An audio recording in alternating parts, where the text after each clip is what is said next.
Hello, আসসালামু আলাইকুম guys. তো আমরা চলে আসলাম রাঙ্গাওয়ালি স্বপ্নমহলে। তো আগে নাকি এটা স্বপ্নমহল ছিল, এটা নাকি অনেকটা সুন্দর ছিল।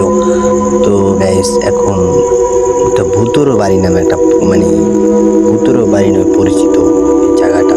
এটার ভিতরে নাকি কেউ ভয়ে ঢোকে না, এমন অবস্থা হয়েছে এটার। তো যাই হোক গাইস, তো আমরা তিনজন চলে আসলাম। তো দেখতেই তো পারছেন গাইস যে বাইরের কি অবস্থা বা এটা কেমনি কি, অনেক সুন্দর ছিল বাড়িটা। যাই হোক, এখন ভূতুড়ে বাড়ি নামে পরিচিত। তো যাই হোক, আমরা এখন ভিতরে ঢুকি। তো দেখতেই পাচ্ছেন এই কেমন যেন অদ্ভুত অদ্ভুত লাগে, এত বড় একটা বাড়ি, অনেক সুন্দর ছিল এটা আগে। তো গাইস এখন এটার ভিতরে কোনো লোক আসে না।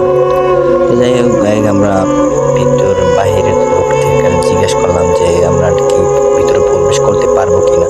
তারা বললো যে তোমরা ঢোকো, আমরা কিন্তু কোনো রিস্ক না। তো গাইস আমরা ঢুকলাম, তিন বন্ধু হাসি মুখে ঢুকলাম। তো যাই হোক গাইস, যে দেখেন এই যে পুষ্করিণীটা দেখতে পাচ্ছেন, পুষ্করিণীটা দুই পাশে দেখেন দুইটা অদ্ভুত জিনিস রয়েছে গাইস। তো দেখতেই তো পাচ্ছেন কি অদ্ভুত বাড়িটা, পুরাই জঙ্গলের ভিতর, মানে জঙ্গলের মতো। এই যে আরো অনেক কিছুই আছে, এই যে বসার জায়গাগুলো দেখতে পাচ্ছেন, এগুলো আগে মানুষ বসতো কিন্তু এখন কেউই নাই বসার মতো।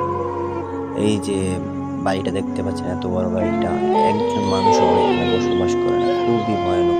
এই যে পুষ্করিণী পাশটা দেখতে পাচ্ছেন না গাইস, এই জায়গায় আগে অনেক সুন্দর ছিল, এখন নাকি পুষ্করিণী পাড়ে আইসা কি এগুলো বাঁশি বাজায় রাত্রেবেলা।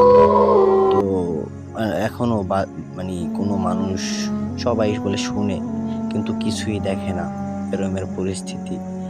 খুব ভয়ে কেউ আসে না এই জায়গায়।